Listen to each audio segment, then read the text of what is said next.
Hello to everyone who is present. Today we are going to speak about creating tests and the ones that are focusing on content-based curriculum. So my name is Kristina Cherney and I'm an English language teacher. I have the superdidactic degree and I'm a master in English philology. The first thing that we are going to discuss are the types of assessments. And the first one is initial assessment, which is the process of identifying a student's learning and support that is needed to enable the design of the individual learning plan, which will provide the structure for the learning. In other words, it determines the learner's starting point for the learning program that we want to achieve. Usually the initial assessment is done at the beginning of a new semester or the beginning of the year or the beginning of a new unit. It is all up to the teacher who decides when and what to begin and do with the students to see the progress. For example, this semester I had to work with the term form from the second semester, and because I did not know the students' progress, I decided to start my lesson with an initial assessment, which was oral and a written one. So we are going to see and discuss a bit later how have I managed to see the progress of my students. So the next one is the formative assessment, and it refers to a wide variety of methods that we as teachers we use to conduct in the process of teaching. We conduct different tests to see if the students comprehend, to see what their learning needs are, to see if we have any academic process during a lesson, during a unit, or during the course. These formative assessments help us a lot because we identify concepts that students are struggling to understand. We also have the possibility to see if there are any skills that the students have difficulty in acquiring. We also can develop learning standards that the students, for example, have not achieved yet. So we need to adjust our lessons, our instructional techniques, and we need to provide the academic support necessary for the students to progress.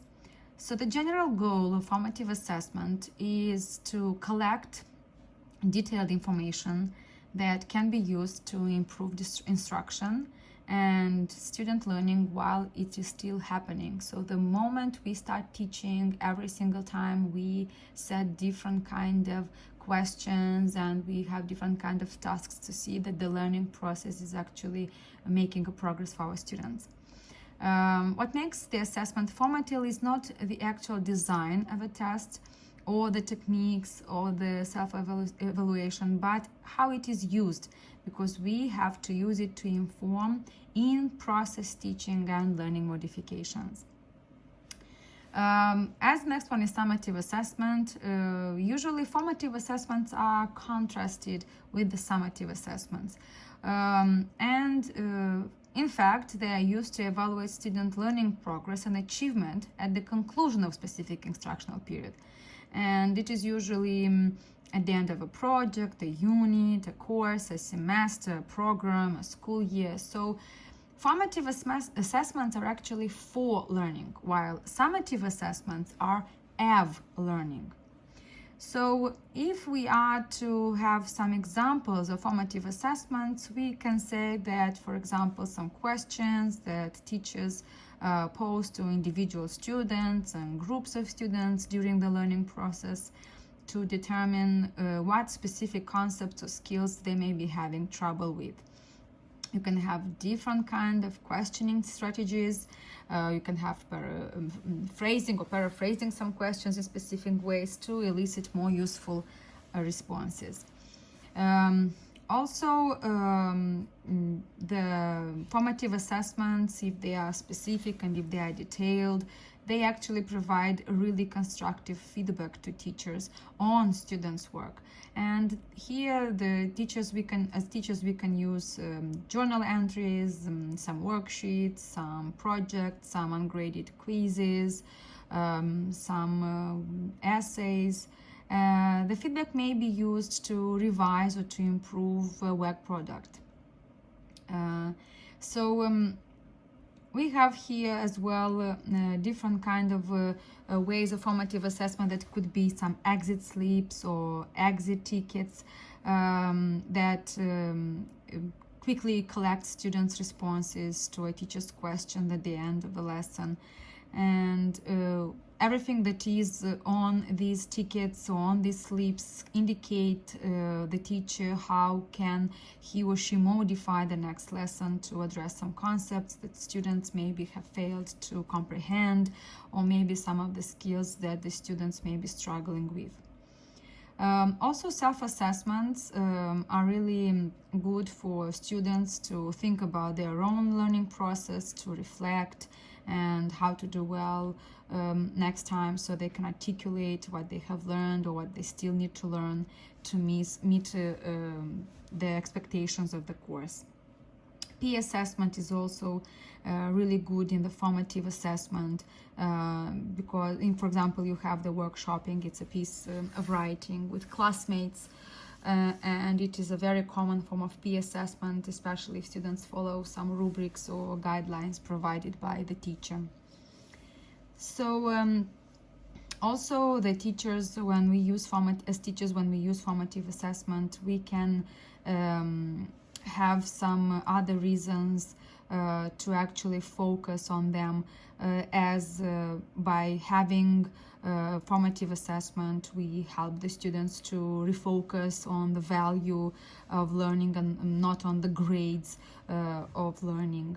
We also encourage the students to build their strengths rather than just say that they don't know something and they don't have the success that they want or to achieve. Also, we help our students to become even more aware of their learning needs. We can also focus on their interests, and the students can even take some responsibility of their own educational growth. So also formative assessments give students more detailed, more useful, more precise information, because sometimes when we have summative assessment, the students get the grades, they get really depressed or maybe very happy, but there is no learning in the process. While if you have a formative assessment, you have actually some progress and you have some learning, especially if the activities are not graded, but the students are more open to ask you more questions and not to be afraid of the outcome if it is not graded. So the goal of formative assessment is to actually monitor student learning and provides ongoing feedback that can be used by instructors to improve their teaching and by students to improve their learning. So through these, we help our students to identify whatever strengths and whatever weaknesses and target areas they need to work on, and it helps recognize or whatever problems the students are struggling at the moment. While if you go to the summative assessment, the goal of it is to evaluate student learning at the end of an instructional unit, and they are often really at high stakes, and this is why so many students are really stressed about them, because they actually give the students the grades and they can get really nervous, and formative assessments give them this pleasure of learning and getting the tasks to get assessed, while summative assessments sometimes bring our students into a high state of anxiety.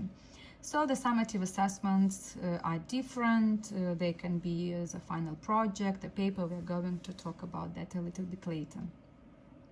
So our students, when they have final assessment, it's usually at the end of the year, and the final assessment, if to take the whole process of studying in our country, it is in the 12th form when they have to take the baccalaureate exam. So this is their final assessment where they should show all the skill that they have in learning English as a foreign language.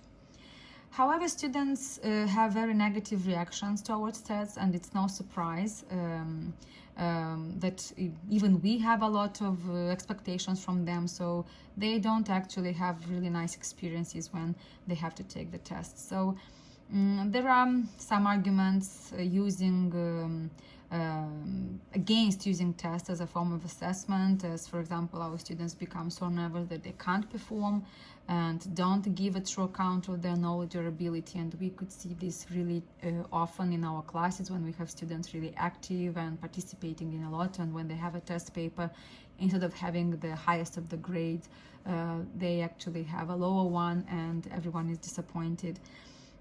Also, other students can do well with last minute exercises despite not having worked throughout the course, and sometimes this is really disappointing, especially to those students who are active during the course and during the unit, and they struggle really hard, and then they come to a test paper and they sometimes say that it is not fair. Sometimes students become focused on passing tests rather than learning to improve their language skills, and especially if you give them, for example, to write an essay or to answer some questions to a text, so the students don't focus on the process of learning, they just focus on something that they know, and then during the classes you can see them being really passive, having a test paper being passive as well, but getting a good grade, and then of course the other students become really anxious and not really liking the process of all the assessment. And some other students become too focused on passing the test rather than learning to improve their language skills. So also, once the test has finished, students can just forget all that they had learned, and this is something that we really dislike, the fact that we give them some task to complete, and the moment the test is over, so they want to focus on something else and forget all about the thing that we have already taught them.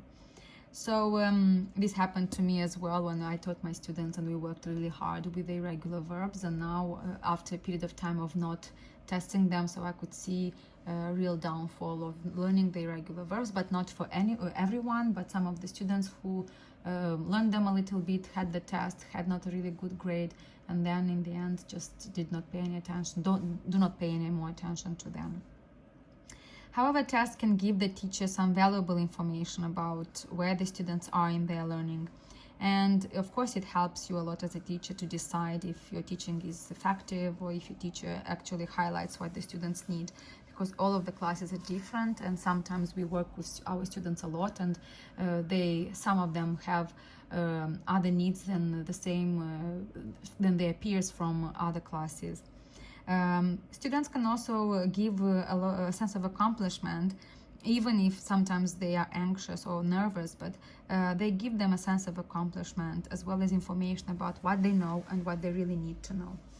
Also, testing can have a positive effect if the students are encouraged to review the material, and if you also, together with your students, you consolidate and you extend your knowledge by eliciting different kind of questions and giving the students the opportunity to learn as before as after the test, even after the test has been taken. So to make testing more productive, it is really important to minimize the effects of the negative aspects. So to do that, we have to make the test less intimidating by explaining to the students what the purpose of the test is, so not to have the stress of the students influence their results on the test paper. Give the students plenty of notice and have a lot of revision classes before the actual test. Tell the students that you will take into account their work on the course as well as the test result, which is really amazing to see how in other countries it works, that you can have some extra points, 4 or 5 points to be allotted to you if you have some credit before that by doing some other activities. Also, you can be sensitive when you have to be really sensitive when you hand out the results, and you should not at all highlight the negative part, but also always give the good part of the test that has been done, so that the students do not focus on how they failed, but on what they have actually succeeded. We can learn from the tests as teachers, and the students can learn from the test that it is really important to remember that tests give us valuable information on how to improve the process of evaluations. So You should ask after the test has been taken, or actually practice a lot of the instructions so that the instructions are really clear, to have really consistent results, and to see if the students can actually or possess the proper knowledge to complete all of the tasks, to have a non-threatening atmosphere, not to shout and yell, and not to have the most of the serious faces in front of them, so that they become afraid of what they have to do. Of course, everything like this will help you in the future to have a proper and nice test. So to focus about types of assessment, we should also pay attention to normative assessment, which is designed to compare students' performances, and it actually gives you the possibility to measure school progress. Usually normative assessment, we have them especially when we want to identify some of the issues that we have. We have criteria assessment, where we measure the individual competences of the students, and we have all of those tests to focus on the students' various levels and to see the progress. We have exploratory assessment, which is really designed to find those competences at which students find a lot of difficulties. It is usually, we can do it usually to practice or to assess the grammar skills and to be attentive to what is still necessary to focus on and develop in our students' learning skills. We have diagnostic assessment, which is designed to determine the causes of a student's drawbacks. Here every single class and every single individual student, they can have and give you a lot of feedback, especially if you have during the formative assessment. You can also have a formative diagnostic assessment to see what has been done and what has been taught properly during the classes. So there are different types of alternative assessment which can happen during the class. It's really important to understand that all of the testing has to be done continuously, and it's really good nowadays that we can actually have a number of assessments over a period of time, and to give the students a final grade that is decided on a combination of assignments. We can have video projects where you give the students the proper rubrics and everything that is quite clear, what to film, what to include, what kind of vocabulary to use, so that everything that the students have done is the proper way and it is educational. You can have posters which are really useful to be used, especially when you teach your students vocabulary or grammar, and the students conjugate, they give you the rules, they use examples. Or vocabulary, if you teach them the family, to have a family tree, and you can have this poster set in your classroom for a period of time, and then the students can go back and relearn the vocabulary. You can have a portfolio where a student collects a number of assignments and projects and presents them later in a file. So the file is also like a basis of evaluation of the assessment rubric. Some peer assessment can be done, which is amazing, especially with the students who you put them together, and they can retell the text to each other, they can say a poem to each other. If it is on the primary level, they can have peer assessment, for example, an interview, so that the student who talks can get a lot of speaking skills developed, and the one who listens also has listening skills developed, so everything is just winning. Self-assessment, the students assess themselves, and the criteria here is really important to be decided upon beforehand, so that the students do not all give themselves only 10s, and then you later say that, oh well, this was not what I wanted. And of course, you can have some role plays where the students can show you the skills that they have. Now I would like to show you one of the projects that my students have participated in, that we elaborated together, all of the rubrics, the scale, the values. So their task was to have the speaking part presenting a person that they admire, and this is how one of the students has presented. I have also uploaded all of the videos online, so if you are interested, you can also watch on my YouTube channel all of the projects that the students, or many of the projects that the students have participated in. About Miranda Wood. She is an influential personality in Joanna can be considered an example of business lady and modern successful woman. She born in 19 September 1976 in Chattanooga. She married. So the students here had to present a person, and they had a lot of assignments, like for example to have the person, where was this person from, so her skills and everything that the person has accomplished, and the vocabulary that they have used has also been assessed.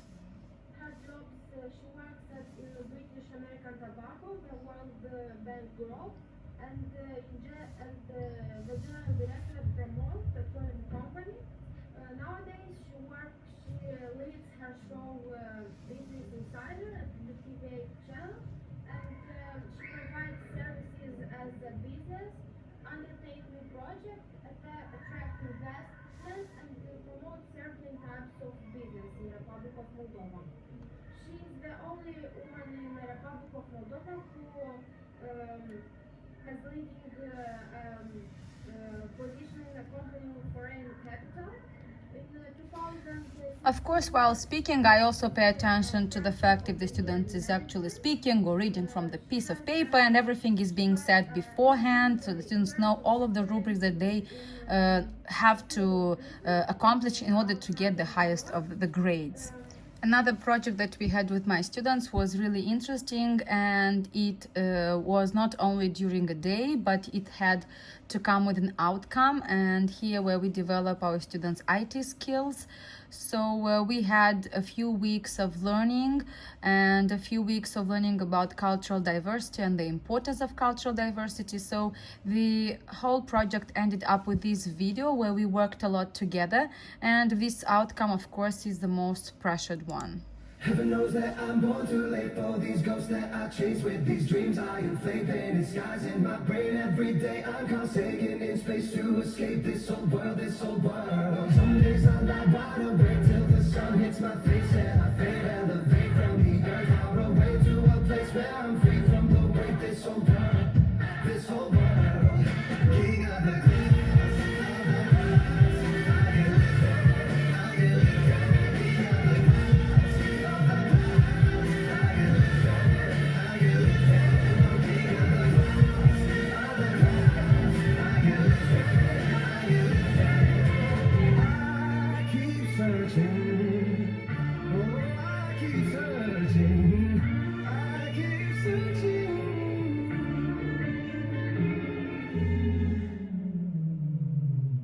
So this activity that you have just seen was only the fun part, but before actually having the fun part, we also had a lot of discussions, debates, we wrote essays, and we had a whole rubric dedicated to the project of cultural diversity, where it was included not only the fun part that you have just seen, but also the more serious things, like for example giving different kind of arguments why people are still not open to diversity and what does it mean cultural diversity. So a whole unit was full with formative assessment techniques, ending of course in a fun way, but this thing is important, as whenever we speak about cultural diversity, they remember how we worked together.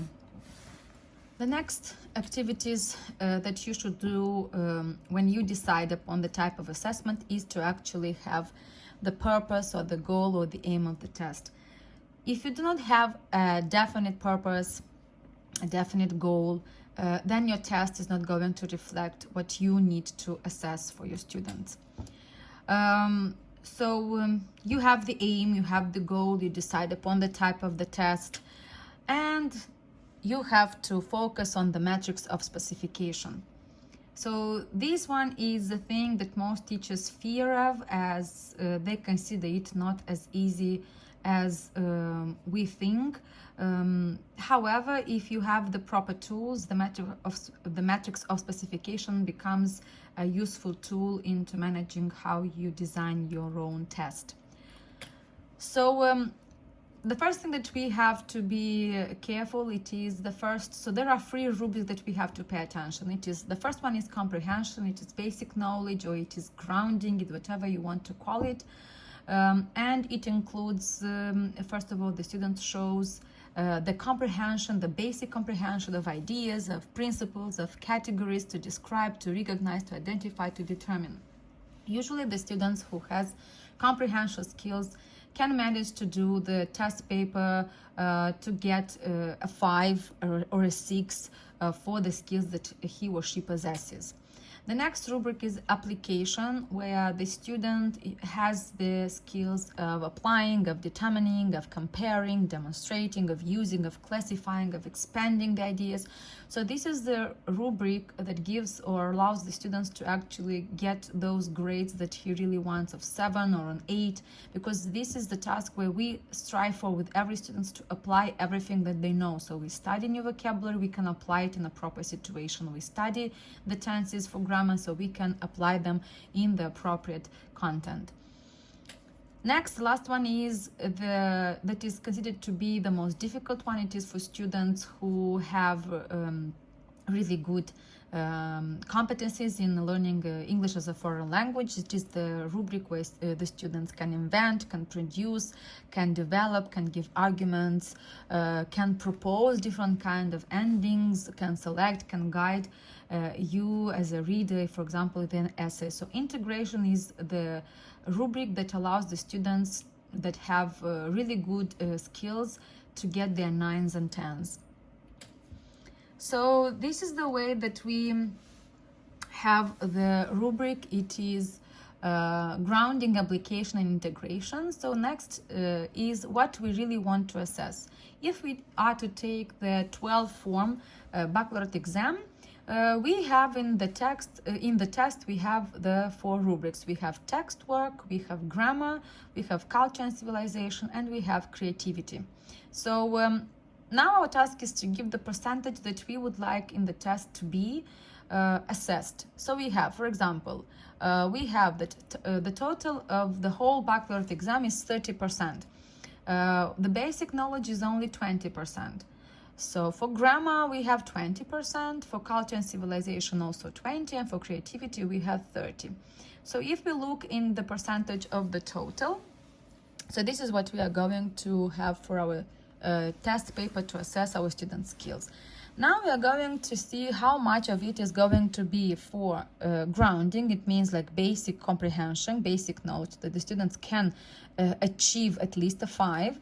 So we have 35% we want to give for application, and this is for us to see if the students can apply whatever they want to study, and this is when the students has the possibility to get, to acquire, to achieve an 8 or a 7, and 45% of integration. But this, you can say that it is too much, but again it all depends what you would like to assess. So all of these numbers can be changed, and if you change the numbers, of course you have a different you must give different kind of tasks to provide for each of the percentage that you give. So how to actually understand how to get the tasks, what kind of words should be used and to what extent. So here you can see this table. First we have to identify how many items we are going to have. So this is here we have, I decided that we are going to have 9 items in the test paper. So what do we do? First that we do is we multiply 20 plus 30 and I divide to 100. After I multiply 20% to 30% and divide by 100, I multiply the number that I have to the items that I have decided to get the 0.54 for the task that I'm going to give. For the item, I'm going to have 0.54 is going to consist the task of the test paper. So I do the same procedure with every single of the tasks. So I have 20 multiplied to 20, which gives us 4, and then I multiply 4 to the 9 items to get the 0.36 number. So the same is done for the grounding, for the application, and for the integration.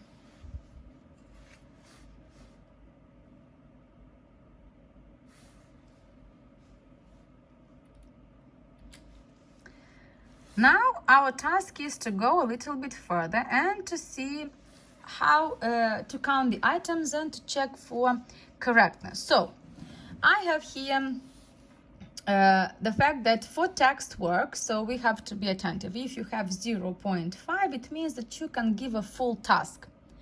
Now, if you have 0.3, you can connect, for example, as we had for grammar, we have here 0.36, 0.63, 0.81. So to me, it gives about 1.5 full item. I can give here, or 2 items I could give, for example, to say open the brackets and you give them variance, or also supply with the correct answer, and then to have integration, for example, and no grounding.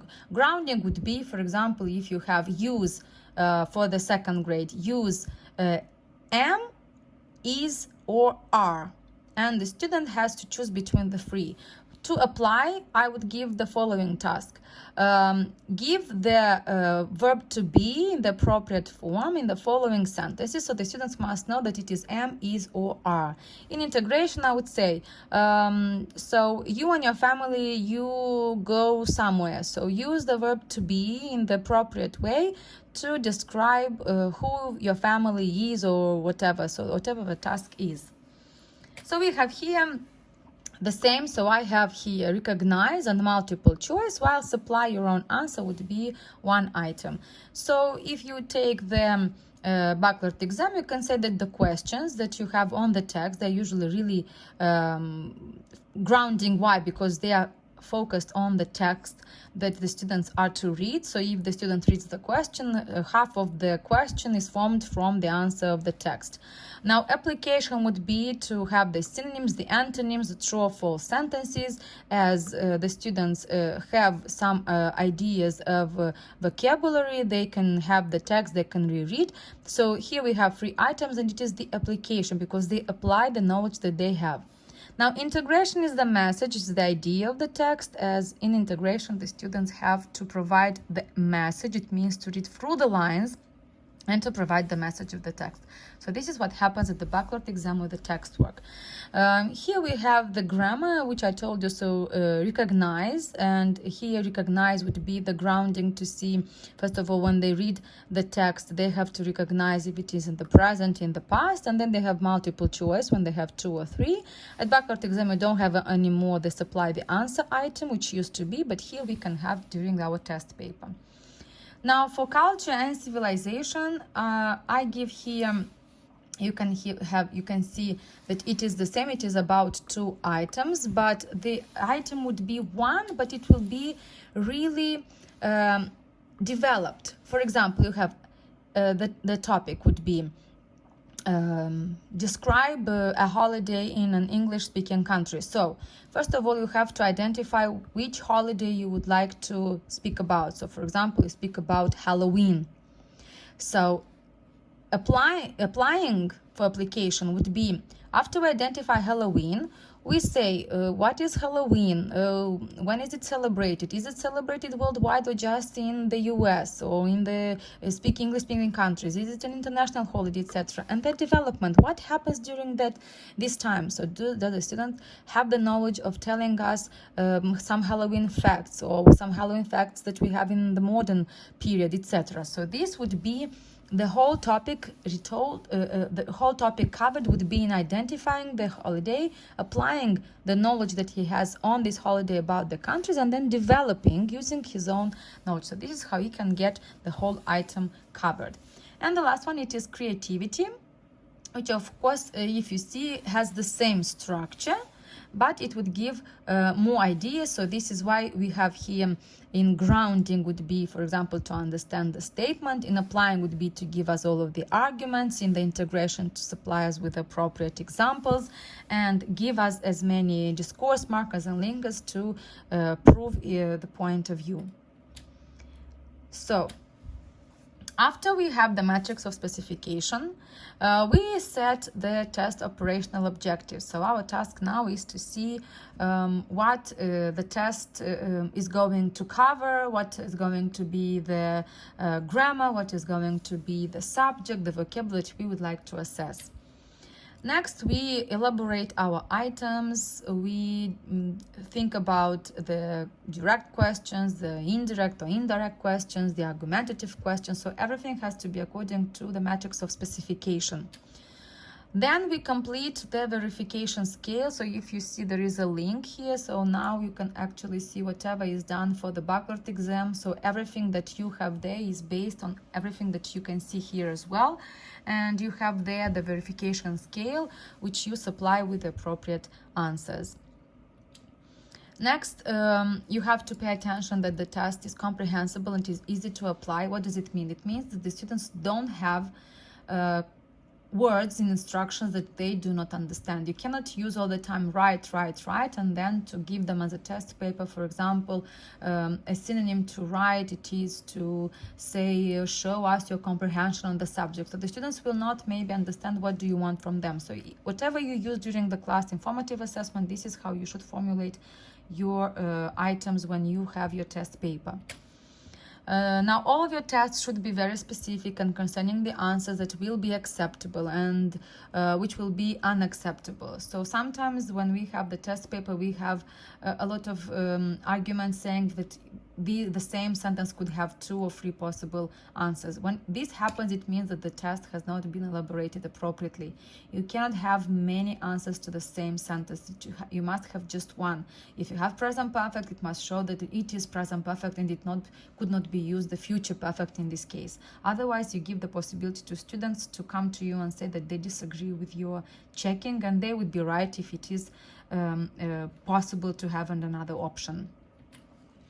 The items should not allow contradictory appreciation. So you cannot say that I dislike your answer because I don't think that it is right and not accept this. So you have to be really specific and really careful whatever task you give to your students in order to not contradict with the students and to have the appropriate answer and the one that you also expect.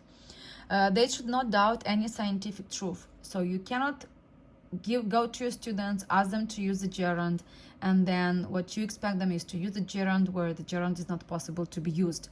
So you have to be really careful and to select those items and those sentences, those exercises that would not allow any doubt that it is true only this way. All of the tests should specify the allotted number of points for each item as being answered integrally or partially. So the idea behind this one is that you cannot expect your students to write what they have and then they come to you and then you decide upon what points and how many points they get. So this should be known before the test, and this is why before having the actual test you should explain to your students. So you're going to have a test paper that is going to be of 100 points. You have for the text, the first point, you're going to get 30 points, and you should know if you do not answer correctly the questions, you don't get 15 of the points. So students should know how many points they get for each of the items. This is why for backward exam we get everything for the student is there, so that the student knows how many points he can achieve. Now you have the verification rubrics, and here of course you have the maximum of the points for the item, some acceptable variance for a correct answer, the points allotted for each correct answers, and of course you must take into account everything that the students could write and not have any hesitation in grading the students. So deciding the value table, again here you have a lot of different kind of sites. You can take this one into account and see what is the value table for graduating school, and if you have this one it is easier for you to apply for your own testing. The assessment criteria is really important as the objectives are really well defined. The test is elaborated only respecting the curriculum requirements. You cannot just go to them and have an international test given to them without pre-teaching those international standards. So if you teach them by reading, you test their reading. If you teach them through multiple choice exercises, you can assess from multiple choice exercises. You cannot teach them without respecting the curriculum requirements, especially the topics or the essay topics. The value table and the verification scales were clearly elaborated, and another factor that is really important, and you might agree or disagree with me, is that the students passed the test.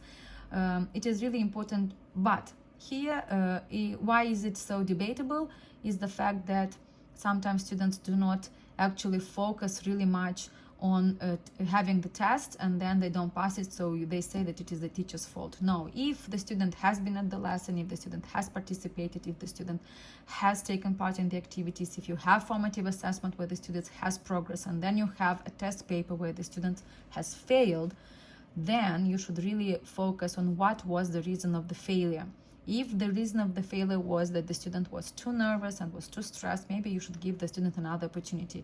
Of course, if you have a student who does not study at all, and you go to his class monitor or her class monitor, and you go and you talk to the administrator that the student does not study, and then you have a test paper proving that the student doesn't really progress at all, of course it is not your fault that the student has not passed. But in case your student has been at the lesson, has participated, but has passed, then it means that maybe your requirements of the test paper were too hard, and this is why the student has not passed the test paper. Now, I would like to thank you for the attention, but before that, I would like to show you how it can be done for the matrix of specification.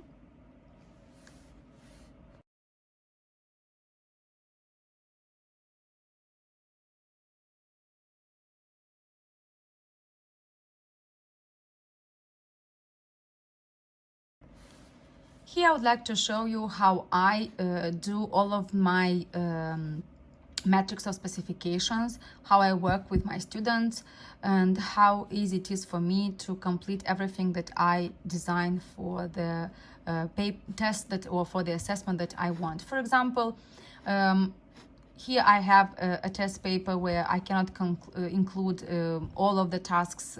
For example, I want only text work, grammar work, and creativity. So there is, in each cell, there is a formula that you can see. I have elaborated for each of them, so you can see the formula here. So for example, I want to have 6 items. So everything is going to change, and you can see how everything is going to help me. So if I don't want to have 40%, I would write only 20%, and again everything is going to change, so I would have less of the activities of basic knowledge and more of application. For example, I know that in the fifth form there is not so much integration, or in the primary level not so much integration activity, so I would give only 10, and then you can see that it is going to be different. So the students of basic knowledge, they can have 45%, and then again you can see how everything changes, and you should work really hard on the points that you are going to get. So here I have something that I could work. Or if I don't want to have text or grammar or creativity, maybe I would like to have only 2 tasks or 4 tasks, for example, more on grammar or more on vocabulary of different. So again, I can change, everything can be done here. I can have 15 items, and then everything changes, so it's going to be a really complex test paper, which I do not advise you to have. I advise you to have 5, maybe 5 to 6 of the items, so that the students can have the test paper in 45 minutes. You can have only 2 tasks, maybe more complex ones, maybe more on integration, and have here, like, for example, 60%, and then to have only 10% of basic knowledge and 30% of application. So this is going to be, you're going to have the test paper with less of the basic knowledge and mostly of integration. So this can also, everything is done with the help of formulas, so you can have them and change as whatever you please. Also, I would like to show you how I work. So I don't want to save. I want to show you how I have the scale, and it is really easy to use the scale, especially because I can have whatever numbers I want. So for example, it's not 100, I have only 50 points, and then you have here Gauss's curve, where you can see how it really works. So this is the percentage that is really important for you to remember, that to get a 10, you have this percentage. It is exactly like at the baccalaureate exam. It is with the same curve that it is works. You can have, this is why it is easy. For example, you can have only 42 points, so you don't have to worry how many points you get, because this is the number that you should have, and it's very easy to complete everything that you do for your test paper. So I can have 88, which many teachers come to me and ask me, so how I must have 100% because this is the only way that I know. It's not true. You can have whatever you please. You can have 150 if you want to give a point to each. You can have whatever. You can even have, if you counted there, 45.5, for example. And then, of course, you can see here how what are the grades for each of the students. So it's quite easy, and it is really important for you to remember that whatever you do, you can find everything and you can work them out. So this is something that I have found on the internet, the matrix of specification. I have done it myself. So you can count and you can do whatever you want to have more progress for your students. So I wish you good luck, and hope that all of the questions that you might have I can help you with, and we can work together for a better comprehension of our students' needs and focus on their progress.